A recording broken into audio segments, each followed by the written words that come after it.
Todavía recuerdo el momento exacto en que mi mundo se desmoronó dentro de las paredes que alguna vez consideré mi refugio. Era una tarde de domingo en Madrid. El sol de primavera entraba por los ventanales de la sala mientras la familia de Carlos se reunía para el almuerzo semanal. Nadie podría haber anticipado que ese día la fachada de amor familiar se desmoronaría como un castillo de naipes. Mi suegra, doña Mercedes, siempre había sido una mujer de gestos contenidos y sonrisas medidas. Ese día, sin embargo, su rostro se transformó en una máscara de desprecio mientras sus palabras resonaban por toda la estancia. «Eres una egoísta, Lucía. Una aprovechada», espetó con veneno en la voz. 8 millones de euros y ni siquiera consideras compartirlos con la familia que te ha acogido durante 5 años. La noticia de mi herencia había llegado hacía apenas 3 días. Mis padres, fallecidos en un accidente de avión mientras sobrevolaban los Pirineos, me habían dejado como única heredera de todo su patrimonio. Un patrimonio que, para mi familia política, parecía haberse convertido en un derecho.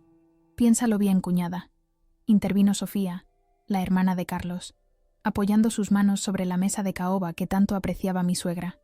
«Con ese dinero podríamos expandir el negocio familiar, comprar la casa en Marbella que tanto hemos soñado. Sería lo justo, ¿no crees?» Sus palabras no eran una sugerencia, sino una exigencia disfrazada. En sus ojos no había rastro de la complicidad que alguna vez compartimos durante tardes de café en la Gran Vía o paseando por el Retiro. Solo había ambición. «Es la herencia de mis padres», respondí con voz temblorosa pero firme. «No es solo dinero.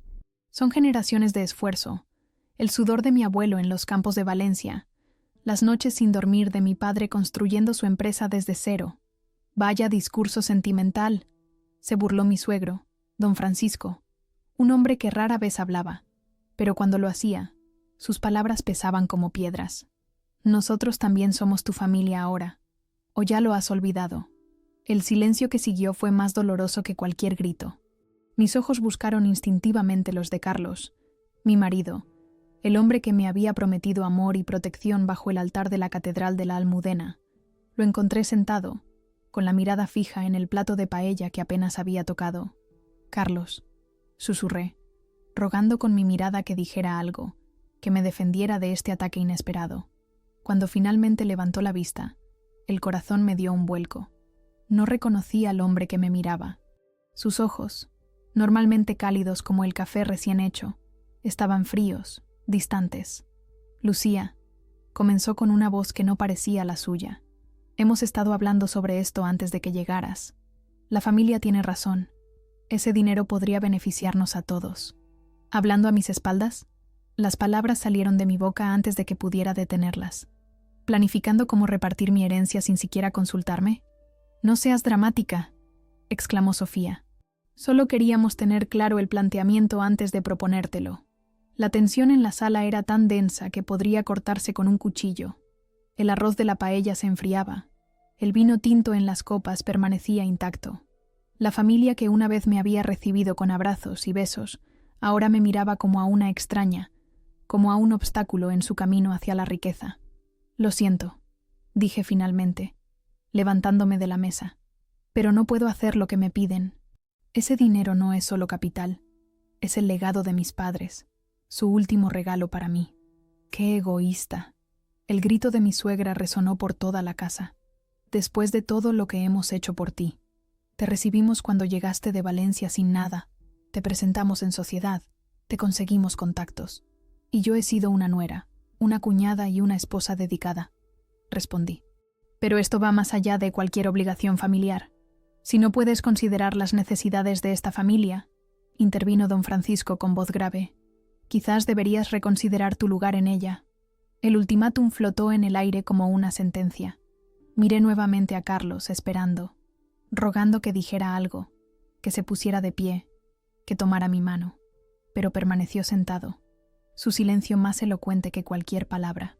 «Piénsalo bien, Lucía», dijo finalmente sin mirarme directamente. «Es una cantidad considerable. Compartirla sería lo correcto». En ese momento, algo se quebró dentro de mí. No fue solo el corazón roto por la traición de mi esposo. Fue la realización de que el amor que creía incondicional tenía, después de todo, un precio. «No hay nada que pensar», respondí, tragándome las lágrimas. Mi decisión está tomada. Lo que siguió fue un caos de gritos y acusaciones. Mi suegra arrojó la servilleta sobre la mesa, manchando el mantel de vino. Sofía comenzó a enumerar todas las veces que me habían ayudado, como si llevara un registro meticuloso de cada favor. Y Carlos, mi Carlos, se transformó en un extraño ante mis ojos. «Si esa es tu decisión final», dijo, poniéndose de pie con una calma aterradora, «entonces quizás sea mejor que te vayas». «¿Qué estás diciendo?», pregunté incrédula. «Estoy diciendo que si no puedes ser parte de esta familia de verdad, compartiendo lo que tienes, entonces no hay lugar para ti aquí». El mundo se detuvo. Las palabras de Carlos cayeron como una losa sobre mis hombros. Vi cómo subía las escaleras con pasos firmes y regresaba minutos después con mis maletas, aquellas que habíamos comprado juntos para nuestro viaje a París el año anterior. «Tus cosas», dijo, dejándolas caer en el suelo del recibidor con un golpe seco que resonó como un disparo en mi corazón. «Lo demás puedes venir a buscarlo cuando quieras». No hubo despedidas, no hubo abrazos ni lágrimas compartidas, solo un silencio gélido mientras abría la puerta principal y me encontraba, de repente, expulsada de lo que había considerado mi hogar durante 5 años. La última imagen que vi antes de que la puerta se cerrara fue la de Carlos, de espaldas, regresando al comedor donde su familia esperaba, sin una sola mirada hacia atrás. El eco del portazo resonó en mi espalda mientras me encontraba sola en la acera del barrio Salamanca. Las maletas, esas compañeras inesperadas, pesaban tanto como la traición que acababa de sufrir. El cielo madrileño se había oscurecido y las primeras estrellas comenzaban a brillar, indiferentes a mi dolor. A lo lejos, escuché las campanas de la iglesia de los Jerónimos, marcando las 9 de la noche. Doña Pilar, la vecina del tercero, corrió discretamente su visillo para observarme. Nuestras miradas se cruzaron por un segundo, antes de que ella, avergonzada quizás de ser testigo de mi humillación, dejara caer la cortina. En la ventana contigua, los Morales también espiaban, cuchicheando seguramente sobre lo que acababa de ocurrir. La noticia correría como la pólvora por todo el edificio. Lucía García, la valenciana que se había casado con el hijo de los Mendoza, había sido echada de casa con lo puesto. ¿Necesita ayuda, señorita? La voz amable del portero, Julián, interrumpió mis pensamientos. Un hombre de unos 60 años que siempre me había saludado con respeto, a pesar de que Carlos lo trataba con cierta condescendencia. «Estoy bien, gracias», respondí automáticamente, aunque era evidente que no lo estaba. Mis manos temblaban mientras intentaba agarrar los mangos de las maletas. «¿Llamo a un taxi?», insistió, con genuina preocupación en su mirada. Asentí, agradecida por ese pequeño gesto de humanidad en medio de tanta crueldad. Mientras Julián sacaba su teléfono móvil, me permití un último vistazo hacia el balcón, de lo que había sido mi hogar. Las luces seguían encendidas, pero las cortinas estaban cerradas.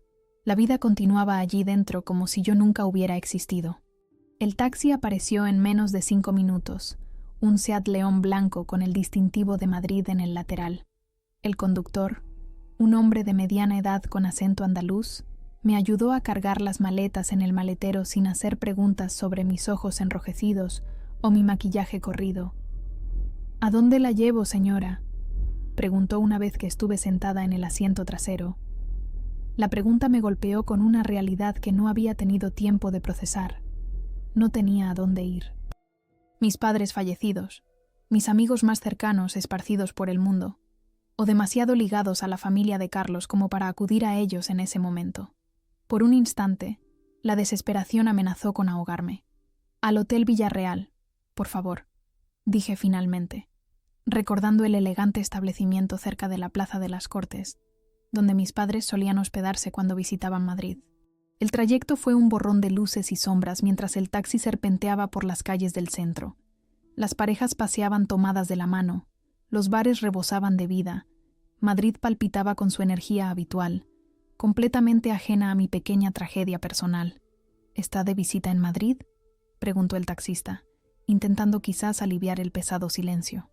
«No», respondí con una sonrisa triste. «Llevo 5 años viviendo aquí.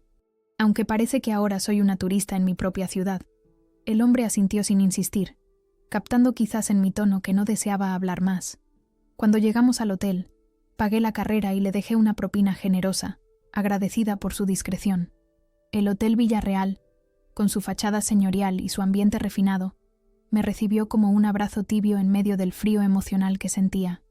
En el mostrador de recepción, una joven de uniforme impecable me sonrió. «Buenas noches. ¿Tiene reserva?» «No, lo siento. Necesitaría una habitación para esta noche», respondí, súbitamente consciente de mi aspecto desaliñado. «Por supuesto, señora. ¿Cuántas noches se quedará con nosotros?» La pregunta me hizo dudar. ¿Cuánto tiempo necesitaría para recomponer los pedazos de mi vida? ¿Días? ¿Semanas? No estoy segura todavía. Digamos que por ahora, 3 noches. Mientras completaba el registro, mis pensamientos derivaron hacia lo ocurrido. Por un momento, la duda se instaló en mi pecho. ¿Había sido demasiado inflexible? ¿Debería haber compartido al menos una parte de la herencia con la familia de Carlos? Quizás si hubiera accedido a sus demandas, ahora estaría en casa, en mi cama, junto al hombre que creía conocer. Pero entonces recordé la mirada de codicia en los ojos de doña Mercedes, el cálculo frío en los de Sofía, y sobre todo, el silencio cómplice de Carlos. No me habían echado por negarme a compartir una herencia. Me habían expulsado por negarme a ser manipulada, por mantener mi autonomía, por honrar la memoria de mis padres. La habitación del hotel era espaciosa y elegante, con vistas a la Plaza de las Cortes. Dejé las maletas en el suelo y me acerqué a la ventana. Madrid brillaba bajo la noche, hermosa e indiferente. Me sentí pequeña frente a esa vastedad, pero extrañamente, también sentí una chispa de algo nuevo creciendo dentro de mí. No era ira, aunque ciertamente la ira estaba allí. No era dolor, aunque el dolor pulsaba en cada latido de mi corazón. Era determinación. Saqué mi teléfono móvil del bolso y vi que tenía 20 llamadas perdidas de Carlos. Ningún mensaje, solo llamadas. Típico de él. Prefería la comunicación directa donde podía usar su voz, su encanto, para manipular la situación. Lo apagué sin devolver ninguna llamada. Me acerqué al minibar y saqué una pequeña botella de vino tinto. No era una gran bebedora, pero esa noche necesitaba algo que me ayudara a calmar los nervios. Mientras el líquido rubí caía en la copa de cristal, hice un repaso mental de mis recursos. La herencia, por supuesto, era sustancial. 8 millones de euros que apenas había tenido tiempo de procesar. Pero había más, mucho más que la familia de Carlos desconocía por completo. Mi padre no había sido solo un empresario exitoso. Había sido el arquitecto silencioso de un imperio financiero que operaba desde las sombras, moviendo los hilos de la economía española con discreción y astucia. Yo, su única hija, había sido educada desde pequeña para eventualmente tomar las riendas. Cursos de economía en las mejores universidades europeas, prácticas en los departamentos más exclusivos del Banco Santander, formación en liderazgo con los mejores mentores. Todo bajo el radar. Todo mientras mantenía la fachada de una joven común, con un trabajo normal en una consultora. Carlos me había conocido en esa fase de mi vida, cuando trabajaba como analista junior, ocultando mi verdadera identidad. Me había enamorado de su sonrisa franca, de su aparente honestidad, de la forma en que parecía valorarme por quién era yo, no por mi apellido o mi cuenta bancaria. Qué ironía que ahora me hubiera traicionado precisamente por dinero. Me senté en la cama con la copa de vino en la mano, y por primera vez desde que salí de casa, me permití llorar. No fueron lágrimas de autocompasión, sino de liberación. Lloré por el tiempo perdido, por el amor que creía real, por la familia que nunca tuve realmente. Y cuando las lágrimas se secaron, me sentí extrañamente ligera, como si hubiera dejado caer un peso que llevaba demasiado tiempo cargando. Esa noche, bajo el techo impersonal de un hotel de lujo, tomé una decisión. No me convertiría en la víctima de esta historia. No me dejaría consumir por el resentimiento ni por el dolor. La mujer que habían expulsado de su casa, la mujer que creían poder pisar sin consecuencias, iba a levantarse con más fuerza que nunca. Me quité el anillo de matrimonio y lo coloqué sobre la mesita de noche. Un círculo perfecto de oro blanco con un diamante que ahora me parecía tan falso como las promesas que lo acompañaron. Mañana sería un nuevo día, el primer día del resto de mi vida, y tenía mucho trabajo por hacer. Antes de acostarme, escribí una nota en la libreta del hotel. Llamar a Antonio Herrera, 9:00 a.m. Antonio, el abogado de confianza de mi padre, sería mi primer paso en este nuevo camino. Necesitaba poner en orden mis asuntos legales, tomar control formal de mi herencia y, sobre todo, prepararme para revelar mi verdadera identidad al mundo. Porque lo que Carlos y su familia no sabían, lo que nunca habían imaginado, era que no habían expulsado a una simple heredera de 8 millones. Habían declarado la guerra a la mujer que pronto controlaría el destino económico de muchas personas, incluido el suyo propio. El sol madrileño se colaba por las cortinas de la habitación cuando abrí los ojos. Por un instante desorientador, olvidé dónde estaba.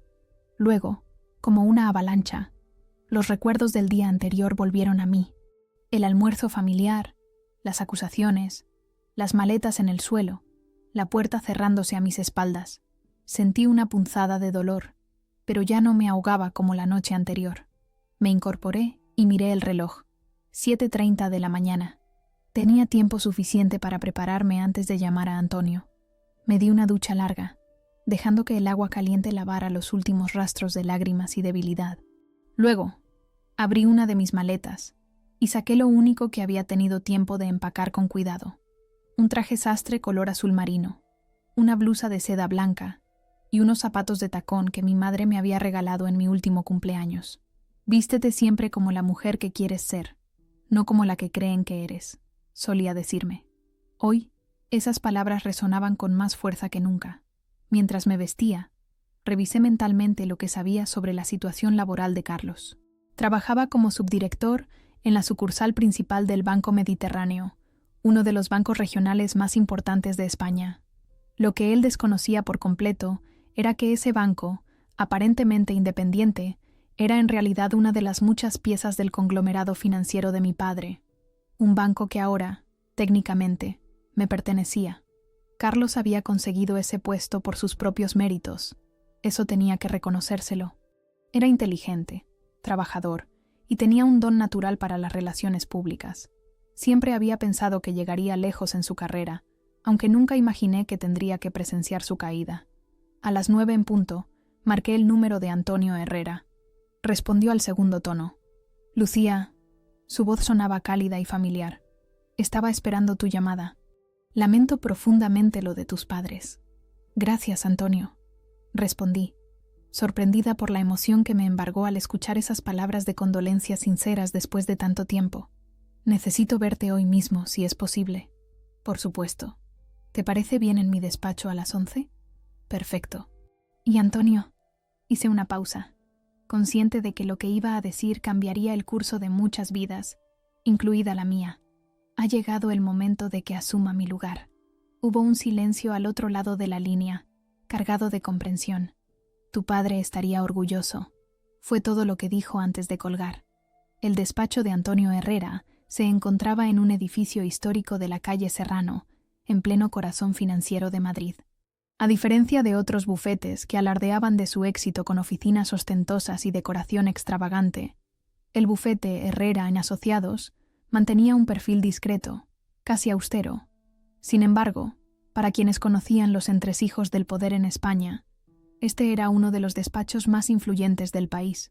La secretaria me recibió con una sonrisa de reconocimiento y me condujo directamente al despacho principal, donde Antonio me esperaba. A sus 60 y tantos años, seguía siendo un hombre imponente, con su cabello canoso perfectamente peinado y ese aire de autoridad tranquila que siempre había admirado. Lucía, dijo, levantándose para recibirme con un abrazo que, por primera vez en días, me hizo sentir segura. Siéntate, por favor. Tenemos mucho de qué hablar. Durante las siguientes 2 horas, Antonio me puso al día sobre la situación exacta de mi herencia. Como había sospechado, los 8 millones de euros que mis suegros codiciaban no eran más que la punta del iceberg. El verdadero patrimonio incluía participaciones mayoritarias en varias empresas del IBEX 35, propiedades en media docena de países y, lo más significativo, el control efectivo del grupo financiero mediterráneo, del cual el banco donde trabajaba Carlos era solo una pequeña parte. Tu padre siempre operó desde las sombras, explicó Antonio mientras desplegaba documentos sobre su escritorio.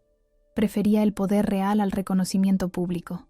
Por eso muy pocos conocen la verdadera extensión de sus negocios, o el hecho de que tú eres ahora la propietaria. ¿Y el testamento?, pregunté, recordando las acusaciones de mi familia política. ¿Es inapelable? Antonio sonrió con esa expresión que reservaba para cuando estaba absolutamente seguro de algo. Completamente. Tus padres fueron extremadamente meticulosos. Todo está en orden. Cada detalle considerado. Nadie, absolutamente nadie, puede cuestionar legalmente tu derecho a esta herencia. Sentí un peso levantarse de mis hombros. No es que hubiera dudado realmente, pero escucharlo de labios de Antonio me daba la tranquilidad que necesitaba para lo que venía a continuación. Bien, dije, enderezándome en mi asiento. Entonces ha llegado el momento de que conozcan a la verdadera Lucía García. Los siguientes días fueron un torbellino de reuniones, firmas de documentos y decisiones estratégicas. Antonio me presentó al equipo directivo del Grupo Financiero Mediterráneo, hombres y mujeres que habían trabajado bajo las órdenes directas de mi padre y que ahora me miraban con una mezcla de curiosidad y respeto. Miguel Durán, el director general del banco, un hombre de unos 50 años con una reputación intachable en el sector, fue particularmente atento. Su padre hablaba mucho de usted, me confesó durante nuestra primera reunión privada. Siempre dijo que algún día usted tomaría las riendas y llevaría el grupo a nuevas alturas. ¿Y usted lo creía?, pregunté, genuinamente interesada en su respuesta. Miguel sonrió, las arrugas alrededor de sus ojos delatando años de experiencia. Si don Ricardo lo creía, yo no tenía motivos para dudar. Y ahora que la conozco, entiendo por qué confiaba tanto en usted. Esas palabras, junto con el apoyo incondicional de Antonio, me dieron la confianza que necesitaba para ejecutar el plan que había estado formando en mi mente desde aquella noche en el hotel. Una semana después de mi expulsión de casa, estaba lista.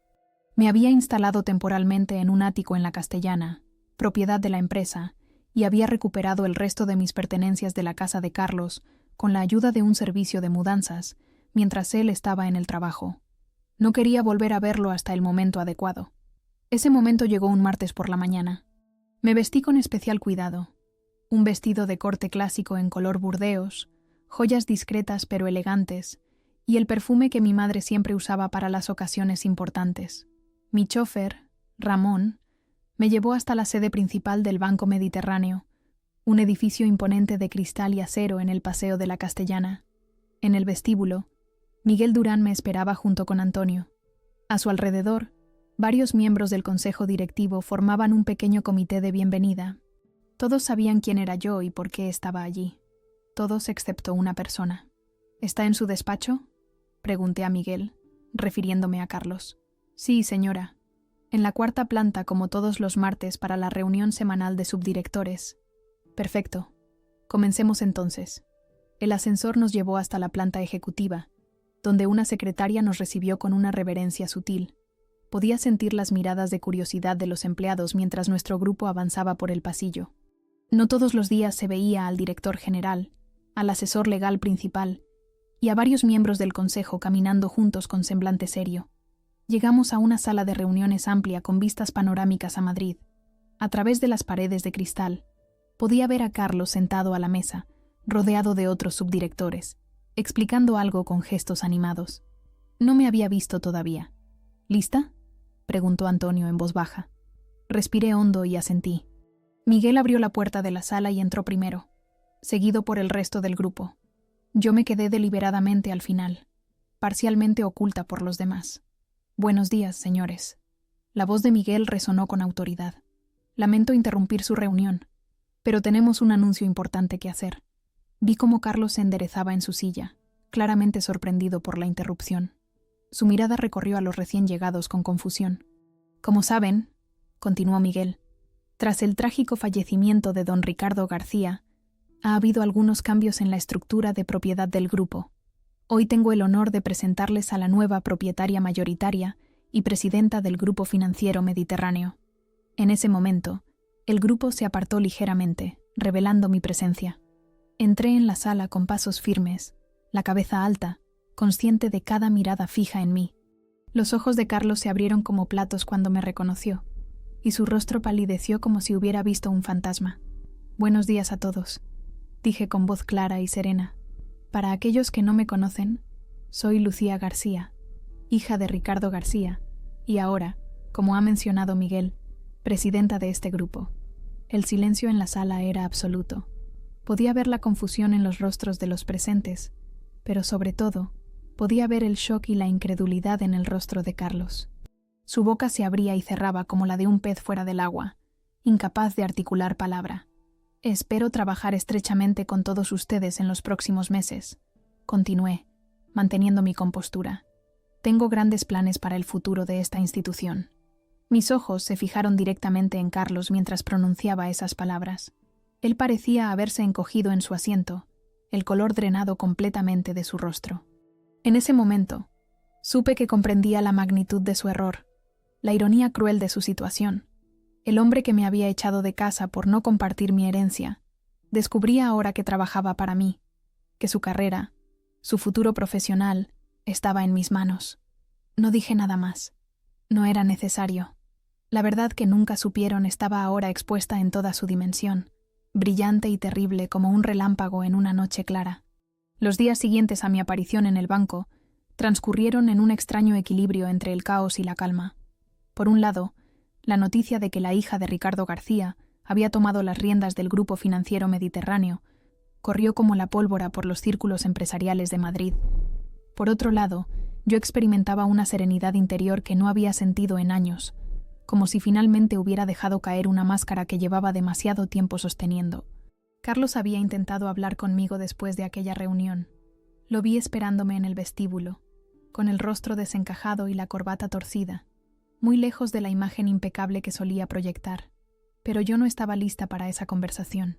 Con un gesto, indiqué a Miguel que se encargara de él, mientras yo salía por una puerta lateral hacia el coche donde Ramón me esperaba. ¿Todo bien, señora?, preguntó mi chófer mientras me acomodaba en el asiento trasero. Mejor que nunca, Ramón, respondí con sinceridad. A veces las tormentas más fuertes traen los cielos más claros. Esa tarde, instalada en mi nuevo despacho en la planta ejecutiva del edificio corporativo, revisé los informes que Antonio había preparado para mí. El Grupo Financiero Mediterráneo era más extenso y complejo de lo que incluso yo había imaginado. Además del banco, que era su cara más visible, incluía una gestora de fondos de inversión, una aseguradora, varias inmobiliarias y participaciones estratégicas en empresas de sectores tan diversos como la energía renovable, la tecnología y el turismo.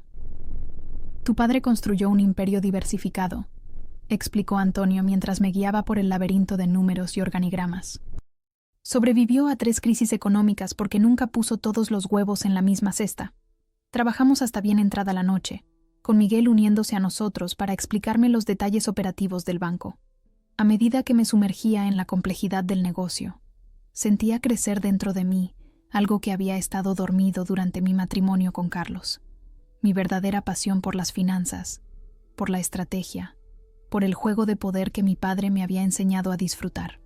Creo que es suficiente por hoy, dijo finalmente Antonio, frotándose los ojos cansados. Has absorbido más información en unas horas que la mayoría de los ejecutivos en semanas. Tengo buenos maestros, sonreí, señalándolos a él y a Miguel.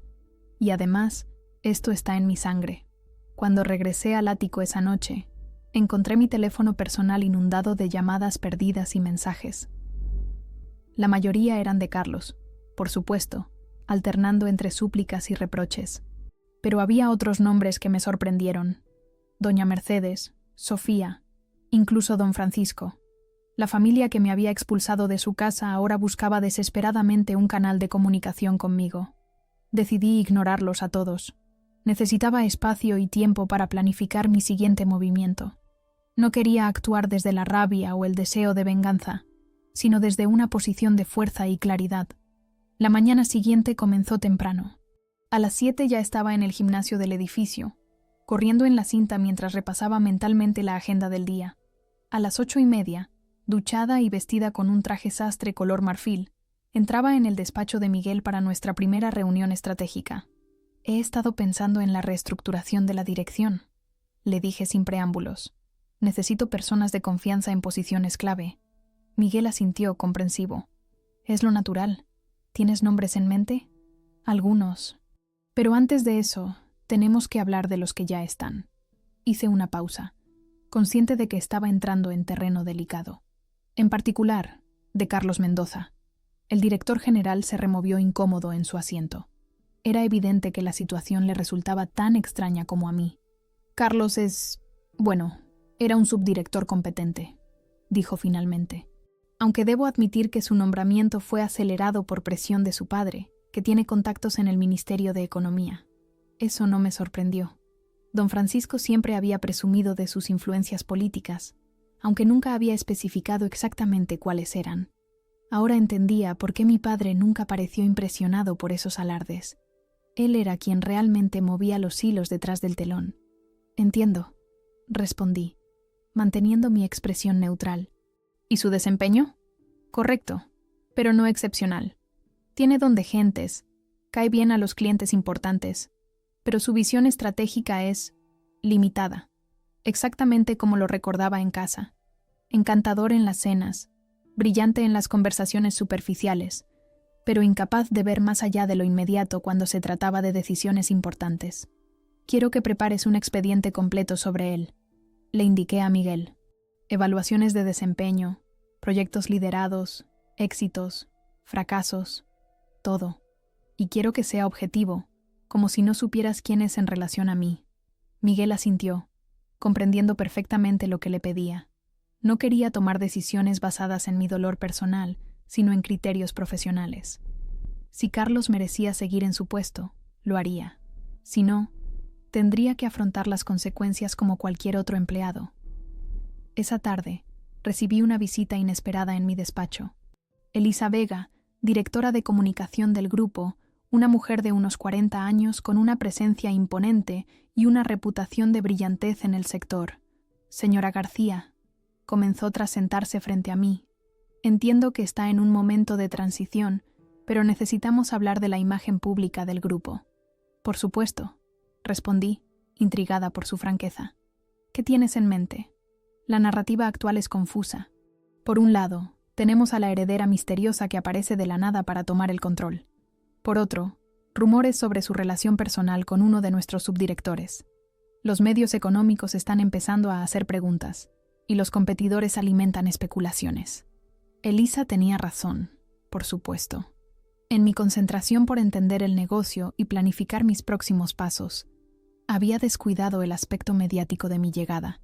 Necesitamos una estrategia de comunicación clara, continuó Elisa.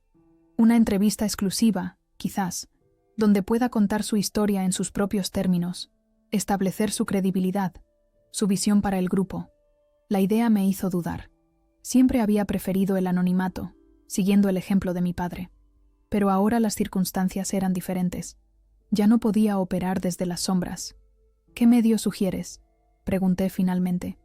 El Economista. Tienen credibilidad y rigor. Podríamos concertar una entrevista con Carmen Rivas, su periodista financiera principal. Es dura pero justa. Pensé en ello durante un momento. Una entrevista pública significaría exponer no solo mi visión empresarial, sino también aspectos de mi vida personal. Sería inevitable que surgieran preguntas sobre mi matrimonio, sobre cómo había mantenido en secreto mi verdadera identidad durante años. De acuerdo, decidí finalmente, pero con condiciones. Quiero revisar las preguntas de antemano y establecer límites claros sobre mi vida privada. Elisa sonrió, satisfecha. Por supuesto. Prepararé todo y le traeré una propuesta mañana. Cuando se marchó, me quedé contemplando el atardecer madrileño desde mi ventana.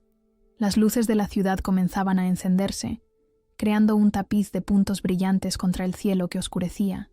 En algún lugar de esa constelación urbana estaba la casa que había compartido con Carlos, donde ahora él debía estar enfrentándose a la magnitud de lo ocurrido. Esa noche, mientras cenaba sola en mi ático, tomé una decisión. No actuaría precipitadamente. No permitiría que el resentimiento nublara mi juicio, pero tampoco olvidaría lo que había sucedido. Cada acción tendría su consecuencia, cada traición su precio. Con esa resolución en mente, llamé a Antonio.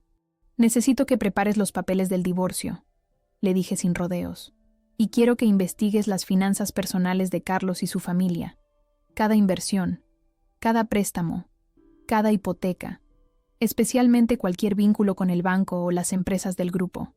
¿Sospechas algo específico?, preguntó Antonio, su voz profesional ocultando cualquier sorpresa que pudiera sentir. No lo sé todavía, pero quiero estar preparada para cualquier cosa. Al colgar, sentí una extraña mezcla de tristeza y determinación. El mundo que había construido con Carlos se desmoronaba, pero de sus ruinas estaba emergiendo una nueva Lucía, más fuerte y más auténtica. La mujer que mis padres habían educado para liderar. La mujer que finalmente estaba lista para reclamar su lugar. Mañana sería un día decisivo. La entrevista con el economista marcaría mi presentación oficial al mundo financiero español. Y, aunque aún no lo sabía, también sería el día en que volvería a enfrentarme a Carlos, esta vez en mis propios términos.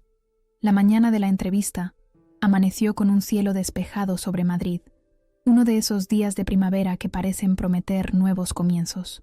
Me vestí con especial cuidado, eligiendo un vestido azul marino de corte clásico que mi madre siempre decía que resaltaba mi determinación.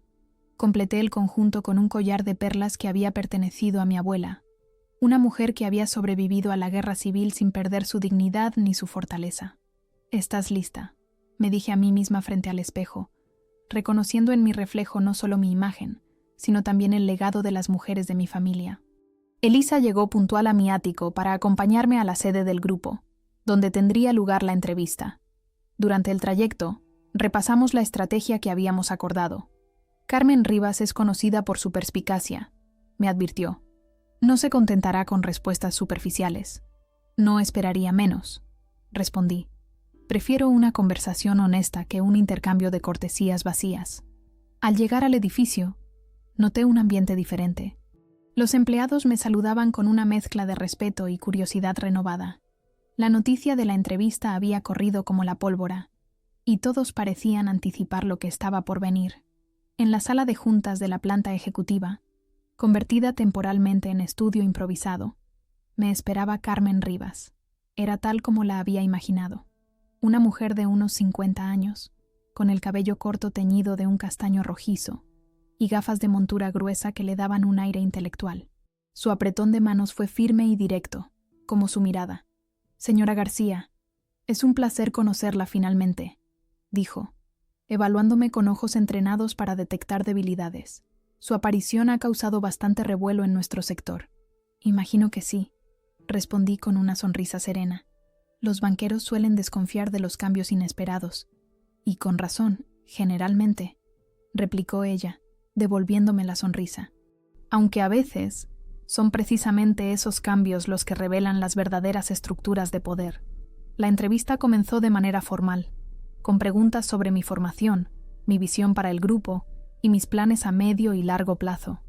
Respondí con la soltura que me daban años de preparación junto a mi padre, detallando iniciativas para expandir las operaciones internacionales del banco y fortalecer su posición en sectores emergentes, como las finanzas sostenibles. «Su conocimiento del sector es impresionante», observó Carmen cuando hicimos una pausa para que el fotógrafo que la acompañaba tomara algunas imágenes, especialmente para alguien que, según los registros públicos, nunca había ocupado un cargo ejecutivo hasta ahora. «Las apariencias engañan, señora Rivas», respondí, manteniendo mi compostura. «Mi educación no ha sido convencional, pero ha sido completa». Mi padre se aseguró de ello. Hablando de su padre, continuó ella, adentrándose en territorio más personal. Ricardo García era conocido por su discreción. Algunos lo llamaban el fantasma de las finanzas. ¿Por qué cree que eligió ese perfil tan bajo? Mi padre entendió algo fundamental. El verdadero poder no necesita exhibirse. Opera mejor desde la sombra, influyendo sin ser visto. Es una lección que aprendí bien. Carmen asintió, anotando algo en su libreta antes de lanzar la pregunta que sabía que llegaría eventualmente. Y, sin embargo, aquí está usted, concediendo una entrevista exclusiva, revelando su identidad al mundo. ¿Qué ha cambiado? Tomé un sorbo de agua, dándome unos segundos para elegir mis palabras cuidadosamente. Las circunstancias, señora Rivas. A veces la vida nos pone en situaciones donde el anonimato ya no es una opción. Cuando eso ocurre, lo mejor es tomar el control de la narrativa. Sus ojos se iluminaron, detectando la historia que subyacía bajo mis palabras. ¿Se refiere a su matrimonio con Carlos Mendoza, subdirector de una de las sucursales principales del banco que ahora usted dirige? Era el momento de la verdad. Elisa, sentada discretamente en un rincón de la sala, me lanzó una mirada de advertencia. Habíamos acordado mantener mi vida personal al margen, pero de pronto sentí que esa separación era artificial. Mi historia personal y profesional estaban entrelazadas, y quizás era hora de reconocerlo. Mi matrimonio es parte de una historia más amplia, sí, admití. Una historia sobre identidad, sobre elegir cuándo y cómo revelarse al mundo. Durante años, viví como la esposa de Carlos Mendoza, ocultando mi verdadera posición por motivos personales. Quería estar segura de que las relaciones en mi vida se basaban en algo más que mi apellido o mi cuenta bancaria. Carmen me observaba con intensidad, sabiendo que había tocado una vena rica en material periodístico. ¿Y esas relaciones superaron la prueba? La pregunta flotó en el aire cargado de la sala. Por un instante, recordé la noche de mi expulsión, el sonido de mis maletas golpeando el suelo, la puerta cerrándose a mis espaldas. Algunas no, respondí finalmente. Y eso también forma parte del aprendizaje. La entrevista continuó por otros derroteros menos personales, pero el tono había cambiado. Había una autenticidad en nuestra conversación que iba más allá del habitual intercambio coreografiado entre periodista y entrevistado. Cuando terminamos, Carmen me estrechó la mano con un respeto que no había estado presente al inicio. Gracias por su sinceridad, señora García. Creo que nuestra audiencia apreciará conocer a la mujer detrás del nombre. Después de que Carmen y su fotógrafo se marcharan, Elisa se acercó a mí con expresión preocupada. «Has revelado más de lo que habíamos acordado», dijo, aunque sin reproche en su voz. «A veces la honestidad es la mejor estrategia de comunicación», respondí. «Además, prefiero controlar lo que se dice sobre mí a dejar que otros construyan la narrativa». Salimos juntas de la sala de juntas y nos dirigimos hacia mi despacho. Fue entonces cuando lo vi. Carlos, de pie en el pasillo, esperando claramente mi aparición. A su lado estaba Miguel, con expresión incómoda. «Lo siento», murmuró el director general cuando nos acercamos. Insistió en que era urgente hablar contigo. Evalué la situación rápidamente. Carlos parecía descompuesto, con ojeras pronunciadas y el traje ligeramente arrugado, tan diferente de su habitual apariencia impecable. Parte de mí quería evitar la confrontación, pasar de largo y dejarlo con la palabra en la boca. Pero otra parte, quizás la más valiente, sabía que este momento llegaría tarde o temprano. «Está bien, Miguel», dije con calma. «Elisa, ¿podrías darnos unos minutos?» Ambos asintieron y se retiraron discretamente, dejándonos a Carlos y a mí solos en medio del pasillo. Un silencio tenso se instaló entre nosotros, cargado con el peso de las palabras no dichas y las traiciones recientes. «Lucía», comenzó él, su voz quebrándose ligeramente. «Necesitamos hablar». «¿Ahora?», respondí, manteniendo mi tono neutro. «¿No tuviste suficiente oportunidad de hablar cuando arrojaste mis maletas al suelo? ¿O cuando te quedaste callado mientras tu madre me insultaba?» El dolor en mi voz me sorprendió. Creía haber superado esa herida, pero al parecer, algunas cicatrices necesitan más tiempo para sanar. «Por favor», insistió, dando un paso hacia mí. «Todo ha sido un terrible malentendido. Si me hubieras dicho quién eras realmente, ¿qué habría cambiado, Carlos?», lo interrumpí.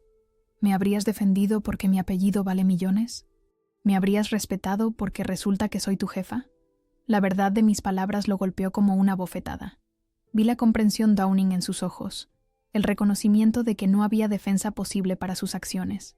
«Yo te amaba», murmuró, casi para sí mismo, «independientemente de todo esto». «No, Carlos», respondí con una tristeza que ya no intentaba ocultar. «Amabas a la mujer que creías que era, una mujer sin poder, sin influencia, que dependía de ti y de tu familia. En el momento en que esa mujer mostró autonomía, en el momento en que se negó a ceder ante vuestras exigencias, tu amor se evaporó. Empleados pasaban por el pasillo, lanzándonos miradas curiosas. Algunos fingían no escuchar, otros ni siquiera se molestaban en disimular su interés. Estábamos protagonizando el drama que alimentaría los rumores de oficina durante semanas. «Vamos a mi despacho», dije finalmente, consciente de que no era el lugar ni el momento para esta conversación. Una vez dentro, con la puerta cerrada y la privacidad asegurada, Carlos pareció desinflarse. Se dejó caer en una de las sillas frente a mi escritorio mientras yo permanecía de pie, apoyada contra el borde de la ventana. «Todo se ha desmoronado», dijo con voz apagada. «Mi madre no deja de llamarme, culpándome por no haber sabido quién eras. Mi padre está furioso porque cree que he puesto en peligro sus contactos en el ministerio. Sofía dice que soy un imbécil por haberte dejado escapar». Casi me reí ante la ironía. La misma familia que me había expulsado ahora lamentaba haberlo hecho, no por amor o arrepentimiento, sino por interés. «¿Y tú, Carlos? ¿Qué piensas tú?». Levantó la mirada, y por un instante vi al hombre del que me había enamorado años atrás, vulnerable, sincero, despojado de las capas de arrogancia y seguridad artificial. «Pienso que he cometido el peor error de mi vida», respondió con voz quebrada, «y que probablemente sea demasiado tarde para remediarlo». En ese momento, mi teléfono sonó con una notificación. Era un mensaje de Antonio. «Documentos listos, cuando quieras firmar». El universo tiene un sentido del humor peculiar, pensé mientras leía el mensaje. Justo cuando Carlos confesaba su error, llegaba la confirmación de que los papeles del divorcio estaban preparados. «Tienes razón en una cosa», dije finalmente, guardando el teléfono en mi bolsillo. «Es demasiado tarde». El silencio que siguió a mis palabras pesaba toneladas. Carlos me miraba con una mezcla de incredulidad y desesperación, como si esperara que en cualquier momento me retractara, que le ofreciera una salida, una segunda oportunidad. Pero ambos sabíamos que hay momentos en la vida que marcan un antes y un después, líneas que una vez cruzadas no permiten retorno. «Lucía, por favor». Su voz sonaba ahogada, casi irreconocible. «Podemos arreglar esto. Podemos empezar de nuevo». Me acerqué a mi escritorio y tomé asiento en la silla presidencial, sintiendo el peso de la ironía. Durante años había sido la esposa de Carlos, un apéndice de su identidad. Ahora él estaba sentado frente a mí, suplicando, en mi despacho, en mi empresa. «¿Qué es exactamente lo que quieres arreglar, Carlos?», pregunté con calma. «¿Nuestro matrimonio? ¿Tu carrera? ¿La opinión de tu familia sobre mí? ¿O simplemente quieres asegurarte de que tu posición en el banco no se vea comprometida?». Abrió la boca para responder, pero lo detuve con un gesto. No había terminado. «Durante 5 años compartí mi vida contigo. Te entregué mi confianza, mi cuerpo, mis sueños. Creí que veías a la persona que soy realmente, más allá de las apariencias o el dinero. Pero en el momento crucial, cuando tuve que enfrentarme a tu familia, me dejaste sola. Peor aún, te uniste a ellos contra mí». Estaba confundido, se defendió débilmente. «Todo fue muy rápido. La noticia de la herencia, la insistencia de mi madre. La confusión dura minutos, quizás horas», repliqué. «No días. No tomaste ninguna decisión apresurada cuando arrojaste mis maletas al suelo. No estabas bajo presión cuando cerraste la puerta a mis espaldas. Esas fueron decisiones calculadas, Carlos. Elegiste a tu familia y sus expectativas sobre mí». Vi cómo la verdad de mis palabras se asentaba en su rostro. No había argumentos que pudieran rebatir hechos tan concretos, tan dolorosos. «¿Qué va a pasar ahora?», preguntó finalmente, con la voz de quien se prepara para lo peor. Respiré hondo antes de responder. En las últimas semanas había considerado muchos escenarios, desde la venganza más cruel hasta la clemencia más magnánima. Había imaginado humillarlo públicamente, despedirlo sin miramientos, usar mi nuevo poder para destruirlo como él había intentado destruirme a mí. Pero ninguna de esas opciones me había traído paz. «En lo personal, nuestros caminos se separan aquí», dije con firmeza. «Antonio tiene listos los papeles del divorcio. La distribución de bienes será justa. No busco perjudicarte económicamente». Una chispa de alivio apareció en sus ojos, rápidamente reemplazada por incertidumbre cuando continué. «En lo profesional, Miguel está realizando una evaluación objetiva de tu desempeño y capacidades. Si el resultado indica que mereces mantener tu puesto, lo mantendrás. Si no, se te ofrecerá una salida digna». «¿Estás diciendo que podría mantener mi trabajo?», preguntó, incrédulo. «Estoy diciendo que tu futuro profesional dependerá de tu valía real no de tus conexiones familiares ni de tu relación conmigo. Es lo que siempre debió ser. Se quedó callado, procesando mis palabras. Por primera vez desde que lo conocía, parecía estar frente a una situación que no podía manipular con su encanto o sus relaciones. ¿Y tu familia?, pregunté, cambiando el tema. ¿Qué planean hacer ahora? Carlos se pasó una mano por el pelo, gesto que siempre hacía cuando estaba nervioso. Están adaptándose a la nueva realidad. Mi padre ha pedido una reunión con sus contactos en el ministerio para asegurarles que nada cambiará en sus relaciones con el banco. Mi madre está convencida de que todo esto es parte de algún plan tuyo para poner a prueba nuestra lealtad. No pude evitar una sonrisa triste. Doña Mercedes, siempre creando narrativas donde ella no era la villana. ¿Y Sofía? Sofía es más práctica, admitió. Me ha sugerido que intente reconciliarme contigo a toda costa. Dice que sería estúpido no aprovechar esta oportunidad. La palabra oportunidad flotó entre nosotros, reveladora en su crudeza. Para ellos, yo seguía siendo un medio para un fin, un camino hacia el poder y la riqueza. Al menos tu hermana es honesta en su ambición, comenté. Eso es más de lo que puedo decir del resto de tu familia. Carlos bajó la mirada, avergonzado quizás de verse expuesto en su verdad más desnuda. Nunca fue mi intención lastimarte, murmuró. Te amaba de verdad. Quizás sí, concedí. A tu manera. Pero el amor no es solo un sentimiento, Carlos. Es una decisión que se toma cada día, especialmente en los momentos difíciles. Y tú tomaste la tuya. Un golpe suave en la puerta interrumpió nuestra conversación. Era Elisa, con expresión de disculpa. Lo siento, Lucía, pero la conferencia de prensa está programada en 20 minutos. Necesitamos prepararte. Asentí y me levanté, indicando que nuestra conversación había terminado. Carlos también se puso de pie, súbitamente consciente de que este podría ser nuestro último momento a solas. ¿Podríamos vernos otra vez?, preguntó con un tono que mezclaba esperanza y resignación, para hablar con más calma, en un ambiente menos formal. Lo miré, realmente lo miré, buscando en su rostro al hombre que había amado. Vi fragmentos de él, en la curva de su sonrisa, en la forma en que sus ojos se arrugaban ligeramente en las esquinas, en ese gesto nervioso con su pelo. Pero también vi al hombre que me había fallado cuando más lo necesitaba, al que había elegido el dinero y la aprobación familiar por encima de nuestro amor. Los abogados se pondrán en contacto contigo para los detalles del divorcio, respondí finalmente. En cuanto a lo demás, Miguel te informará sobre los resultados de tu evaluación la próxima semana. Lucía, comenzó, pero lo interrumpí con suavidad. La confianza, una vez rota, no se puede reparar con disculpas vacías, Carlos. Es como un cristal. Puede pegarse, pero las grietas siempre permanecerán visibles, recordándonos su fragilidad. Me dirigí hacia la puerta, donde Elisa esperaba pacientemente. Antes de salir, me giré una última vez. Te deseo lo mejor. De verdad.